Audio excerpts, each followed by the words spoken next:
Hello students, welcome to my channel Unisi maths classes. तो आज हम करने वाले हैं CBSE sample paper maths basic के 5 mark questions. That is question number 34, 35 and 36। तो चलिए स्टार्ट करते हैं। क्वेश्चन नंबर 34 से 34 क्वेश्चन में गिवन है the angles of depression of the top and bottom. तो फर्स्ट ऑफ ऑल मैं बात कर लेती हूँ आप लोगों से टॉप डिप्रेशन और एलिवेशन एंगल में फर्क क्या होता है। अगर आप कोई चीज ऊपर से नीचे देखते हो, अगर आप कोई चीज टॉप पे से नीचे की साइड नजर करके देख रहे हो, तब आपका बनता है एंगल ऑफ डिप्रेशन। और वो एंगल बनता कहाँ है, हम यहाँ बनाते हैं, लेकिन वो डायरेक्टली यहाँ नहीं बनता है। हम तो ऊपर बैठे हैं ना, तो एंगल तो हमारी आईज से बनेगा। तो ये जो एंगल होता है, मतलब मैंने यहाँ से देखा तो जो इस सरफेस के साथ, ये प्लेन सरफेस होता है, इसके साथ जो ये एंगल बनता है that is called angle of depression. नीचे देख रही हूं मैं। अब ये जो शेप है ये जेड शेप बन रही है, दोनों पैरेलल लाइंस होती हैं, तो ये ऑल्टरनेट एंगल होता है, इसलिए ये 30 डिग्री एंगल हम यहां लिखते हैं। पर please don't write it directly, आपको एग्जाम में ये शो करना होगा, ठीक है। अगर एंगल ऑफ एलिवेशन की बात आती है, मतलब एक बिल्डिंग है, मैं यहाँ खड़ी हूं और मैं यहां से देखना चाहती हूँ इधर से ऊपर, तो मैं नीचे हूं तो एंगल मेरे साथ ही बनेगा ना, यानी कि यहाँ। अब मेरे साथ ये फ्लोर है, ये है प्लेन सर्फेस, तो ये जो एंगल होगा ये that is called angle of elevation. Depression जब हम ऊपर से नीचे देखते हैं, यहाँ एंगल बनता है, पैरेलल की वजह से हम ऑल्टरनेट एंगल यहाँ भी ले लेते हैं। एंगल ऑफ एलिवेशन होता है ऊपर बनता है। आई होप ये क्लियर हो गया होगा। अब हम 34 क्वेश्चन ना रीड कर लेते हैं।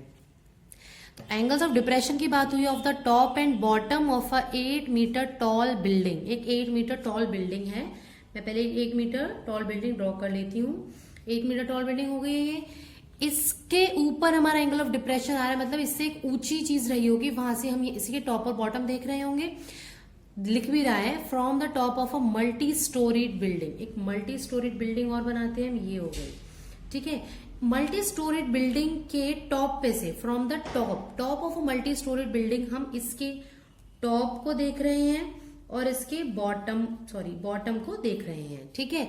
अब टॉप को देख रहे हैं ना, तो एंगल कौन सा बनेगा, टॉप पे ये वाला एंगल था, और ये कितना एंगल है, 30 डिग्री, ठीक है। और बॉटम को देखा हमने, यहां तक गए, यानी कि ये जो पूरा एंगल होगा दैट इज 45 डिग्री। अब हमें करना क्या है ना, ये वाले एंगल से हमारी हेल्प नहीं होती, हमें नीचे फ्लोर के साथ ही बनाना होता है। तो सबसे पहले क्या करो, इन दोनों लाइन्स, तो ये थोड़ा ऐसे आएगा, इन दोनों लाइन्स को थोड़ा सा ज्वाइन कर दो। ज्वाइन कर दिया। अब आप ध्यान से देखेंगे, ये जेड शेप देखो कौन सी बन रही है, ये वाली जेड शेप है ना, ये वाली, यानी कि ये 30 था अगर, तो ये वाला एंगल कितना हो जाएगा आपका, 30 डिग्री। ऐसी कौन सी जेड शेप बन रही है, देखो ये पूरा एंगल के साथ ये वाले, यानी कि ये पूरा 45 था, देखो ऐसे, तो ये पूरा भी कितना हो जाएगा आपका 45। अब नेमिंग कर देते हैं, एबीसीडी लिख देते हैं, ABCD एंड E। अब ध्यान देना, अगर ये 8 मीटर है तो ध्यान देना इसके पैरेलली ये लाइन भी आपकी कितनी होगी, अपने आप ही 8 मीटर। मुझे फाइंड आउट करनी है दो चीजें, height of the multi storeyed building, यानी कि एक तो मुझे फाइंड करना है डिस्टेंस AE पूरी हाइट है मल्टी स्टोरेड बिल्डिंग की, एंड AB, क्योंकि बोला है distance between the two buildings, इन दोनों बिल्डिंग के बीच का डिस्टेंस हम यहां मेजर करेंगे, दैट इज AB। हमें ये दोनों चीज फाइंड आउट करनी है। अब हम कुछ चीजें लिखने वाले हैं, जैसे मान लो मैंने H मान ली, capital H, height of the building, तो हम लिख देंगे let H be the height of the building, ठीक है। एंड x हम मान रहे हैं, x be the distance between two buildings,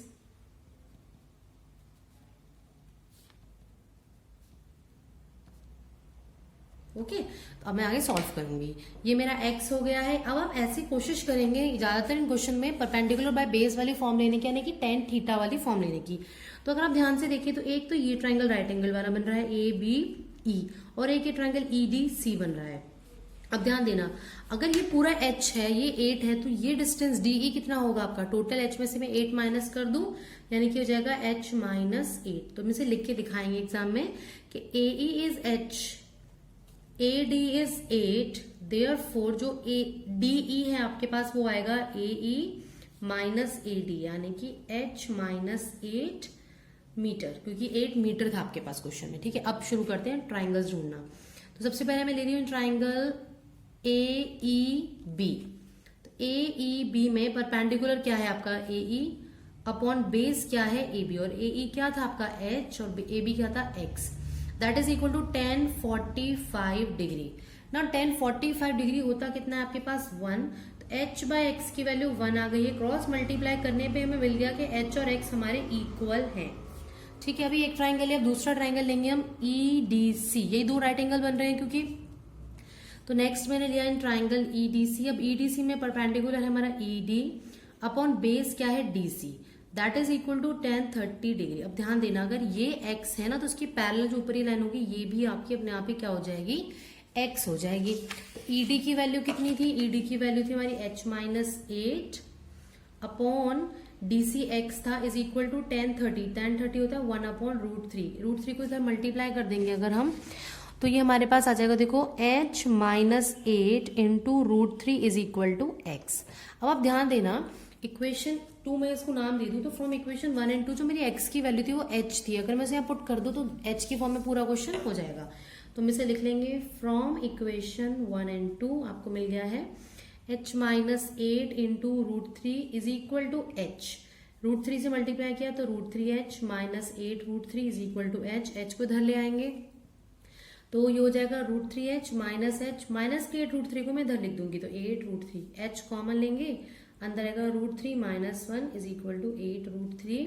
तो हमारे पास हाइट आ गई है 8 √3 अपॉन √3 माइनस 1। अब ध्यान रखना, कभी भी रूट की टर्म आपके डिनोमिनेटर में नहीं होनी चाहिए, अगर होती है तो आपको रैशनलाइज करना पड़ेगा। यहाँ √3 माइनस 1 है तो रैशनलाइज करने के लिए लिखेंगे √3 प्लस 1। अब मल्टीप्लाई करते हैं 8 √3 से होगा तो √3 आपका क्या होता है, √3 का स्क्वायर यानी कि 3।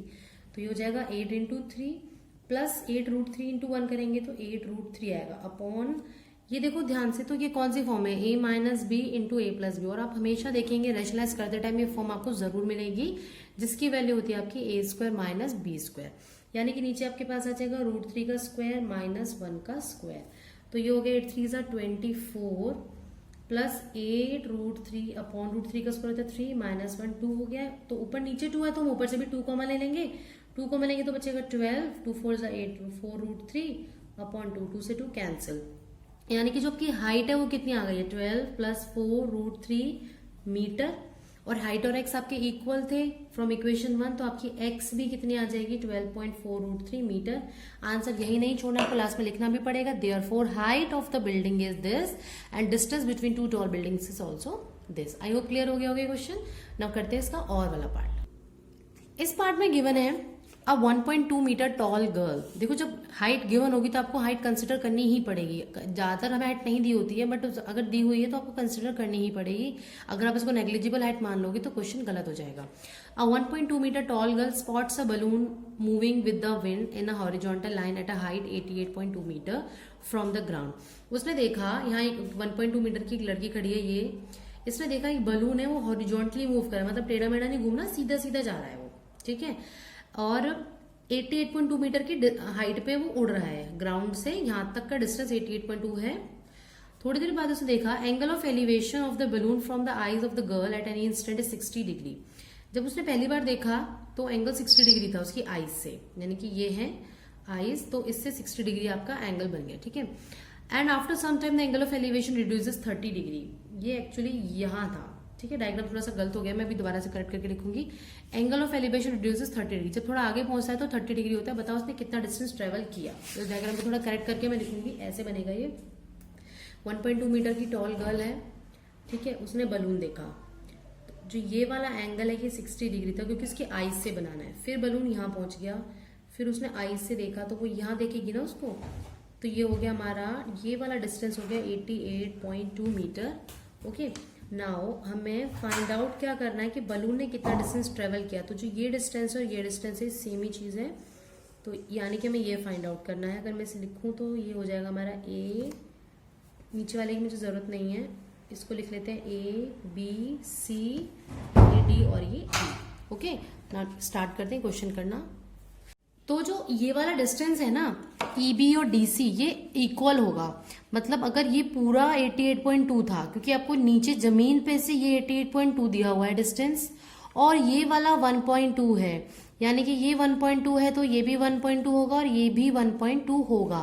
तो इसको मान लो मैंने नाम दे दिया F, तो आप लिख सकते हैं कि DF होगा हमारा DC प्लस CF, और डीएफ की वैल्यू है 88.2, डीसी मुझे फाइंड आउट करना है, प्लस सीएफ कितना है 1.2।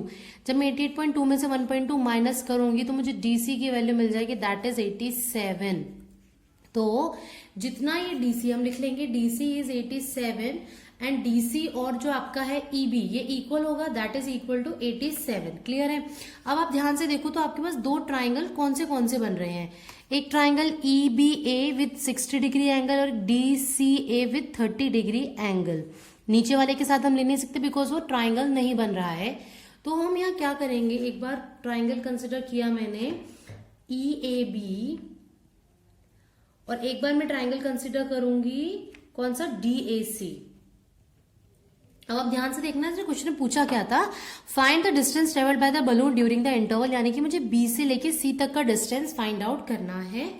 अब आप ध्यान से देखो, अगर मैं इस वाले ट्राइंगल की बात करती हूं और इस डिस्टेंस को मैं सपोज मान लेती हूं x, और ये अगर इस ट्राइंगल की बात करूंगी इस पूरे डिस्टेंस को a से लेके c तक को y मान लेती हूँ, मतलब मुझे ये b से फाइंड आउट करना है, that is y minus x.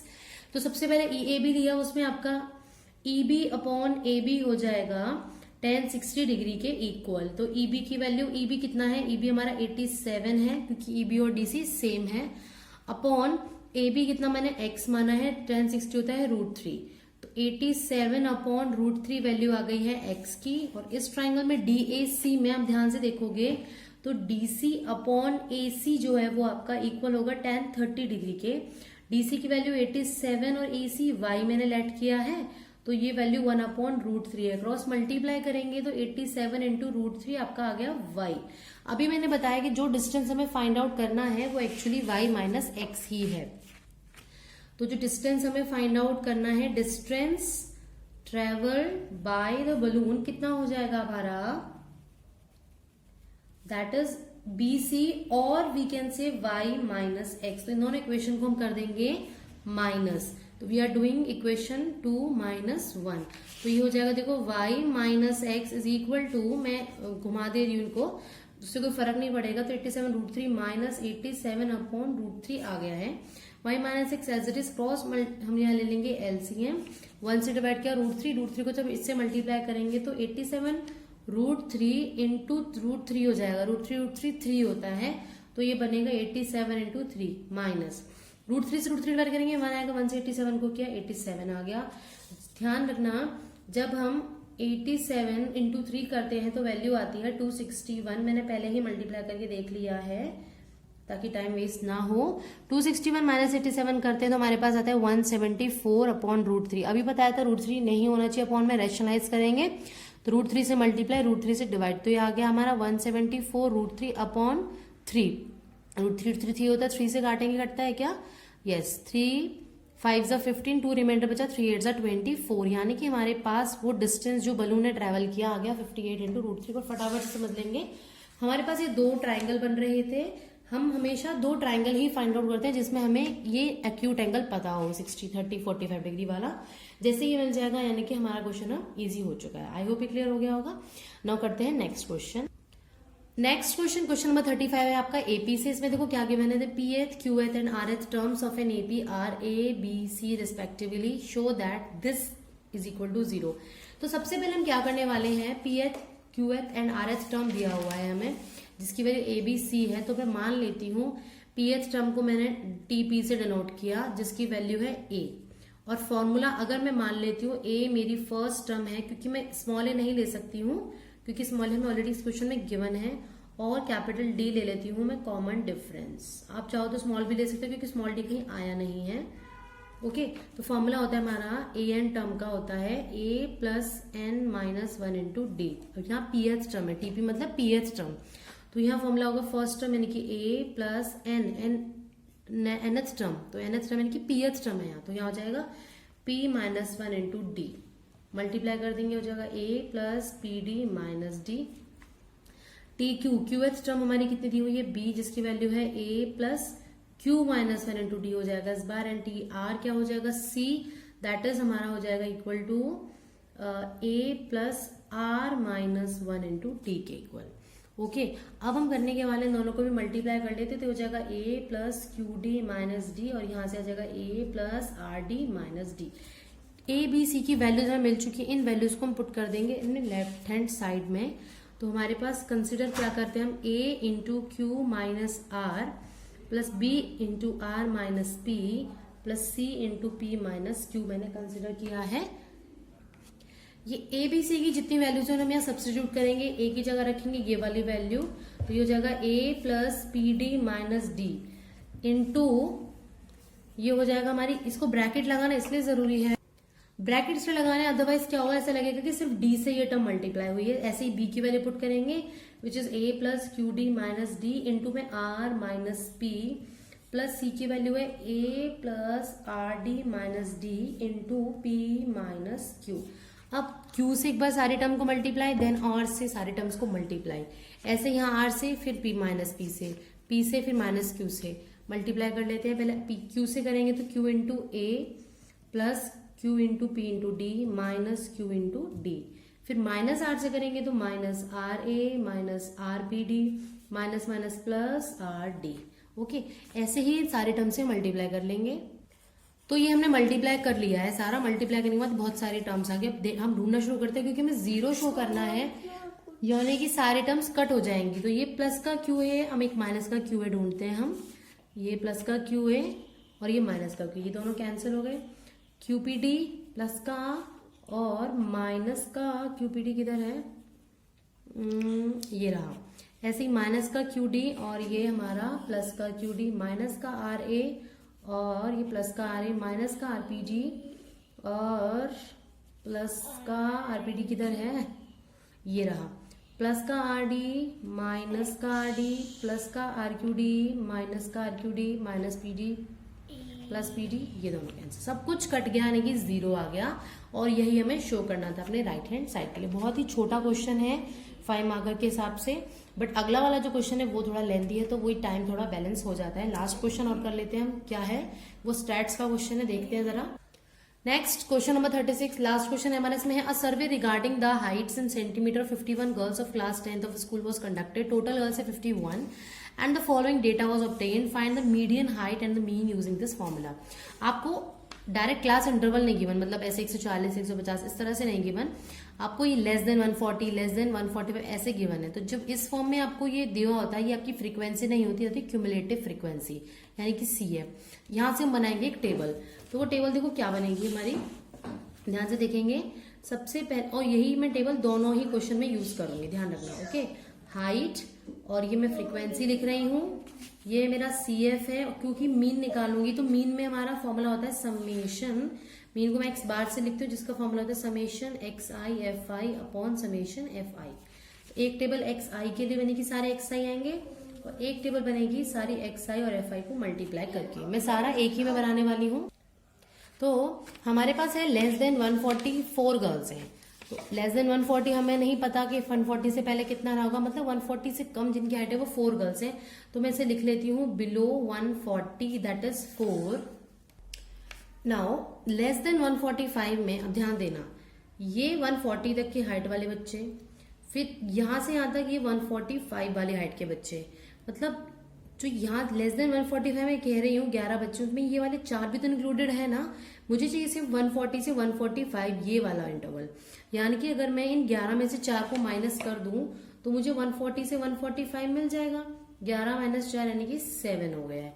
ऐसे ही जब मैं 145 से 150 की बात करूंगी, अब ध्यान देना, अगला वाला 150 तक, अब 145 तक आपके पास 11 है और 150 तक जिनकी हाइट है वो 29 है, तो इस बीच में कितने आएंगे, ये 29 माइनस 11। तो बस आपको यही करना है, एक ऊपर वाला माइनस करते जाना है, ये वैल्यू मिलेगी आपको 18। ऐसे ही जब 150 से 155, 155 से 160 एंड 160 से 165 यहाँ तक आएगा। 150 से 155 में आप क्या करेंगे, 40 में से 29 को माइनस कर देंगे, तो आपके पास वैल्यू आ जाएगी 11। इसके लिए करेंगे 46 में से 40 को माइनस, यानी कि 6 आ गया, और लास्ट वाले के लिए 51 माइनस 46 कर देंगे। समझ में तो आ गया ना क्यों माइनस किया है। ये CF ऑलरेडी हमारे पास थी, इसको मैं एज इट इज लिख देती हूँ, तो ये वैल्यू आ गई है। ठीक है, अभी मैं क्योंकि मीडियन निकाल रही हूँ तो मैं इसको नहीं लिख रही हूँ, सिर्फ इसकी हेल्प से बताऊंगी। अब देखिए मीडियन का फॉर्मूला होता है मेरे पास L plus n/2 minus CF upon F into H। अब ये सब हम निकालते कैसे, ऐसा नहीं कि हम कुछ भी वैल्यू लिख लेंगे। उसके लिए देखो क्या होता है, जो आपका n है उसको n/2 करके चेक करो कितनी वैल्यू आती है। n 51 था तो 25.5 वैल्यू आ गई। अब आपको चेक करना है जो 25.5 वैल्यू है ये CF में किसके नजदीक है सबसे ज्यादा, और या उससे बड़ी वैल्यू, नीचे वाली नहीं देखनी होती नजदीक में, या ये हो या इससे बड़ी वैल्यू हो, वो है 29। तो 29 के सामने वाली जो फ्रीक्वेंसी है वो आपकी हो जाएगी f, दैट इज 18, एंड ये वाला आपका क्लास इंटरवल होगा, यानी कि ये आपको बोलते हैं इसको मीडियन क्लास। तो मीडियन क्लास आपके पास हो गई है 145 से 150। तो हमें इसमें जो लोएस्ट वाली होगी दैट इज 145, ये होता है L, लोअर फ्रीक्वेंसी बोलते हैं, जैसे लोअर लिमिट क्लास भी बोलते हैं। 145 हो गई है, L मिल गया, n/2 पता ही था। CF क्या होता है, CF हम आप इसको नहीं लेंगे, CF इससे जस्ट ऊपर वाला होता है, मतलब इसकी हेल्प से हमने ये चूज कर लिया, बट जब CF लिखने की बार आएगी तो हम इसे लिखेंगे। ओके, H क्या होता है, H होता है जो इंटरवल होते हैं उनके बीच का गैप, विड्थ बोलते हैं जिसे। तो 150 में से 145 माइनस किया, हमने देखा 5 आ गया। ये सारी वैल्यूज को मीडियन के फॉर्मूले में पुट कर देंगे। L है हमारे पास कितना 145 प्लस n/2 यानी कि 25.5 माइनस CF यानी कि 11 अपॉन F कितना था 18 इंटू H। तो आपको पहले इस वाले पार्ट को सॉल्व करना है, ठीक है। जो आंसर आएगा उसको 145 में ऐड करना है। आप सॉल्व करके देखेंगे तो आपको आंसर मिलेगा 149.03। अब मुझे निकालना है मीन। मीन का फॉर्मूला मैंने बताया ही था, summation xi/fi upon summation fi होता है। तो समेशन fi मतलब f की सारे टर्म्स को ऐड करो, जब आप इन्हें ऐड करेंगे 51 आएगा। तो मुझे चाहिए ये न्यूमरेटर समेशन xi/fi वाला। तो ये कैसे आएगा, xi क्या होता है, इनके बीच की विड्थ। तो देखो 140 से 145 के बीच वाली वैल्यू निकाली तो वो कैसे आती है, मैं यहाँ बता देती हूँ। जब भी कोई मिड वैल्यू निकालनी हो तो उन दोनों को ऐड करो, डिवाइडेड बाय 2 कर दो। ऐड करेंगे तो आएगा 5, 4 4 8 1 1 285। जब आप इसे 2 से डिवाइड करोगे तो आएगा 2 1 जा 2, 2 4 जा 8 एंड 2 2 जा 4, तो 142.5 ये आ गया। ओके 142.5। ऐसे ही जब इन दोनों के बीच के निकालोगे ना, एक निकाल के अंदाजा लगाया जा सकता है। 140 के बाद 142 आया था एक छोड़ के, तो 145 के बाद एक छोड़ के 146 147 आएगा अगला। एक्चुअली क्या होता है, गैप सेम रहता है इनमें। ऐसे यहाँ जाएगा 152.5, तो इससे पहले वाला क्या होना चाहिए था 137.5, इसके हिसाब से चले तो ऐसे ही हो जाएगा 157.5 और ये हो जाएगा 162.5। अब मल्टीप्लाई करना है कि हर एक f से x मल्टीप्लाई करना है। इससे इसे मल्टीप्लाई करेंगे आएगा 550, 7 से इसको करेंगे तो आएगा 997.5, इससे इसको करेंगे तो आएगा 2655, इसे करेंगे 11 से तो आएगा 1677.5, 945 और इन दोनों को मल्टीप्लाई करेंगे 5 और इसको तो आएगा 812.5। अब समेशन xi/fi का भी है, यानी कि मुझे xi/fi वाले टेबल को भी ऐड करना है। जब आप इसे ऐड करोगे तो आएगा 7637.5। बस करना क्या है, मीन की वैल्यू में फॉर्मूले में सारी वैल्यूज पुट कर देना। xi/fi अपॉन समेशन fi होता है, xi/fi की वैल्यू टेबल से आगे 7637.5 अपॉन समेशन fi है 51। जब आप इसे डिवाइड करेंगे आप देखेंगे आएगा आंसर 149.75। तो इसी के साथ आज CBSE सैंपल पे मैथ्स बेसिक खत्म। आई होप आपको वीडियो अच्छी लगेगी, क्वेश्चन समझ में आए होंगे। इनकेस आपको कोई डाउट होता है तो गाइज उसको जरूर कमेंट सेक्शन में कमेंट करके पूछिए। अदरवाइज मुझे कैसे पता चलेगा आपको समझ में आ रहा है या नहीं आ रहा है। तो मिलते हैं नेक्स्ट वीडियो में CBSE सैंपल पे मैथ्स स्टैंडर्ड के साथ। तब तक keep watching and bye bye.